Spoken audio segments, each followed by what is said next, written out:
નમસ્કાર દર્શક મિત્રો, હું છું પાયલ બામભણિયા। બોટાદ દસ્તક ન્યૂઝમાં આપનું હાર્દિક સ્વાગત છે। અમારા રિપોર્ટર મુકેશભાઈ કંટારિયા કે જેઓ ટીંબી ગામે પોતાના માટે ટીંબી હોસ્પિટલ ગયા હતા, તેઓ રિટર્ન આવતી વખતે 5 તલાવડા ગામ થઈ અને ચાલ્યા હતા। આ 5 તલાવડા ગામે મુકેશભાઈએ જોયું કે અહીંયા બસ સ્ટેન્ડ છે, પરંતુ લોકો બસ સ્ટેન્ડમાં બેસી શકે તેવી હાલત બસ સ્ટેન્ડની નથી। ત્યારબાદ મુકેશભાઈએ કોઈને પૂછ્યું કે અહીંયા સરપંચ કોણ છે અને સરપંચને બોલાવવામાં આવ્યા। ત્યારે બોટાદ દસ્તક ન્યૂઝના પ્રતિનિધિ મુકેશભાઈ સાથે સરપંચશ્રીએ વાત કરી કે અમારા ગામમાં આશરે 10 વર્ષથી સરકારી બસ આવતી નથી। ત્યારબાદ મુકેશભાઈએ સરપંચને કઈ પાર્ટીમાં માનો છો તેવું પૂછતા સરપંચે જવાબ આપ્યો કે આમ આદમી પાર્ટી। ત્યારે મુકેશભાઈએ ગારિયાધાર સિહોરના ધારાસભ્ય સુધીરભાઈ વાઘાણી સાથે ટેલિફોનિક વાત કરાવતા સુધીરભાઈ વાઘાણીએ સરકારી બસ ચાલુ કરાવવાની ખાતરી આપેલ છે। સંવાદદાતા મુકેશભાઈ એસ કંટારિયા સાથે cameraman Kanubhai D Vanzar, Botad Dastak news, Gariadhar. जी आपનું નામ? મારું નામ ડાંગર બાલાભાઈ રામાભાઈ ડાંગર, પૂર્વ સરપંચ 5 તલાવડા। આ 5 તલાવડા બસ સ્ટેન્ડને લઈને શું કહેવા માંગો છો?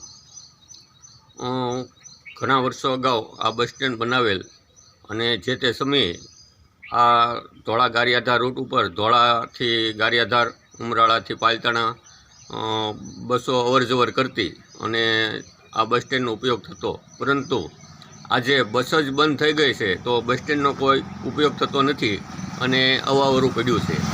એટલે મારા માધ્યમ દ્વારા એક રજૂઆત છે કે અહીંયા ટીંબી હોસ્પિટલ નજીક છે અને સતત આ રસ્તા ઉપર દર્દીઓનો અવરજવર રહેતી હોય છે, તો આ સમયે જો અહીંયા એસટી બસ શરૂ કરવામાં આવે તો પાલતાણા અને ગારિયાધાર પંથકના લોકો જે અહીંયા ટીંબી હોસ્પિટલ માટે સારવાર માટે આવે છે એને ખૂબ જ ઉપયોગી થઈ શકે એમ છે।